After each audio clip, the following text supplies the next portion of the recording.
This is The Best Fence. I'm Jami Floyd, and we are, of course, in Sarasota, Florida, where Michael King is literally fighting for his life, or at least his defense team is. He's been tried, he's been convicted. It's a capital murder case, and now the defense team is attempting to convince the same jury that convicted him of that murder to spare his life. Now, joining us from outside that Sarasota, Florida courthouse is Todd Ruger. He's the courts reporter for the Sarasota Herald-Tribune. Todd, I enjoyed our conversation so much the other day that I asked them to bring you back. I know you're very busy, so I hope you don't mind, and I really do appreciate you taking the time to be with us again. No, Grace, thanks. It's good to be here. Thanks. Well, yesterday we had this extraordinary turn of events. I thought it was extraordinary. Everybody I've talked to certainly thought so, but you're the guy who covers the courts there. Do you agree this big stop down in the middle of the penalty phase to take a look at the competence of Mr. King? Do you agree it was unusual? Oh, absolutely, it was unusual. It wasn't unheard of. The attorneys can stop the trial at any time, or the judge can, anytime they think that the defendant might not be understanding the proceedings. But usually that's the defense attorneys that bring that up, not a prosecutor or a judge himself, because the defense attorneys are the ones spending the most time with the client and trying to say, communicate with them what their strategy is going to be, for example. So they're the ones that usually see this problem first. But it was really rare in that circumstance that the judge did it. All right, so let's pin down exactly what went on, because the speculation is flying across the country. Most of us aren't in Florida, so right. We're just talking.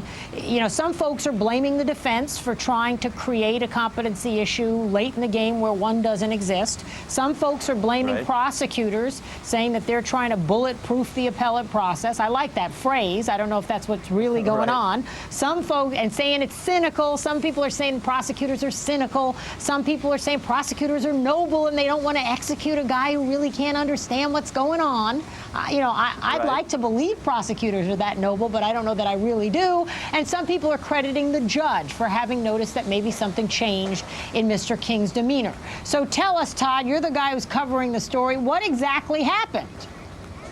Okay, well, what happened is that the prosecutors have been trying to introduce some evidence during the guilt phase and during the penalty phase about Mr. King's demeanor the night that he was arrested, because what they think is he's sitting there at the defense table kind of staring off into space, but that's not what he was like the night that he was arrested. He was talking to detectives. There's one detective that's prepared to testify that he spent 11 hours with Mr. King that night, and that he was never in a catatonic state like he is in the courtroom. Well, when the prosecutor is making that argument and he says the word catatonic, the judge sort of picked up on that and said, well, now you've said catatonic, and the jury might think that he's catatonic. Is he? And so this brings up this question.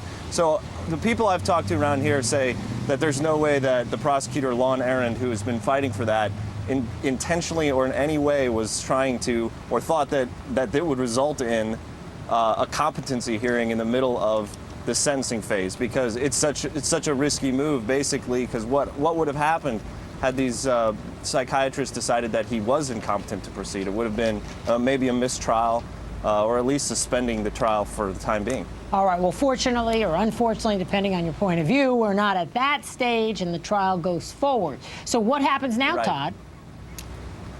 Well, it just continued this morning. I just want to add on that last one, the defense team, who usually brings this up, did not bring it up. There's been a lot of speculation on if it was their ploy, but good for you. The speculation is that maybe his demeanor is part of some sort of message they're trying to send the jury, but this competency thing wasn't part of that. Yeah, in fact, Mr. Goff, Rick Goff, the father to the victim, did step to the microphones and lay the blame for this latest delay at the feet of defense attorneys shortly after the stay was issued, and certainly we can understand his frustration with the defense team in this matter, having lost his daughter to the defendant in this case. Well, but, you can't expect victims to understand a complicated constitutional legal process. Well, in the courtroom, it's very tough for them right now, because this is Michael King's part of the trial, and they feel frustrated that he gets to bring up pictures of his children. They didn't get to bring up pictures of their children.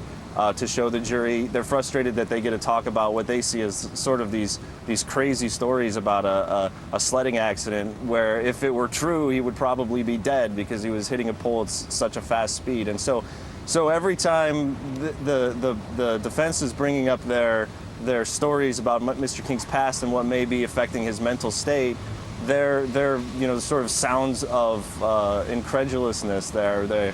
They don't believe it, and so when something like this happens, they just are frustrated with the whole process. And let's talk about the whole process, if we could, Todd, because you are the court's reporter. So who better to explain a penalty phase in the state of Florida, whether you want to or not, than the court's reporter? Why do we have this penalty phase? Why is it not about the victim? Help our viewers, because look, the Goffs are not the only people who are frustrated. I have so much mail in my inbox on the very point you just made, and my Facebook page is plastered. You would think my whole life's work was about the death penalty if you looked at my Facebook page right now. And much of it is about how awful it is that we're hearing all about Michael King's accident and his family, and why do we have to hear about his family, and let's just get on with it, and I'd like to pull the trigger myself or flip the switch or inject the man, or whatever euphemism for the death penalty you want to use. People do not seem to understand what the penalty phase is about and why we're hearing any of this evidence at all. So maybe you could help us to understand it. Okay, well, when I'll start with the creation of the death penalty statute. They also redid it a couple of years ago, and the state legislators feel that they have one of the best death penalty statutes in the world, and because it affords a lot of protections to the defendants. And so when you have when the state wants to put somebody to death, that's considered the ultimate penalty, and they put in place as many safety valves, I guess, as you can in this legal process, so that somebody doesn't get put to death when they shouldn't be. And part of that whole process is that the defendant gets to say, hey, wait, my life has value even if I committed this crime. And so what defense attorneys will tell you is that they want to put on everything that makes a jury think, wait, this person could still be valuable to the world even if they did commit a horrible crime. Like, for instance, Michael King, he has a 13-year-old son, and defense attorneys that I've talked to have pretty much said that in these cases, the jurors want to know that because you've got to weigh these two things. Mr. King has already been found guilty of taking a mother away from two sons. Do the jurors feel responsible maybe that they're going to be taking a dad away from his son if they give the death penalty? Yeah. So basically, it's a chance for them to say anything they can to save their life, and that's the way the system is set up to make it fair for him.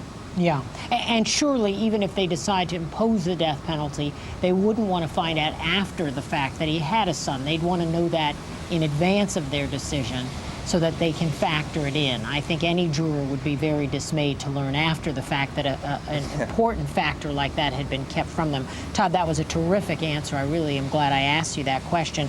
And I hope you'll consider coming back, because we cover a lot of death penalty cases, not just in Florida, but across the country. And perhaps you could help us to cover some of the other cases that we study as well. And I said it before, I want to give a big shout out to your paper, the Sarasota Herald-Tribune, as well, for the important work you do, not just in court reporting, but across the region. It really is important work that you do. Thank you very much. All right, that's Todd Ruger, the Sarasota Herald-Tribune.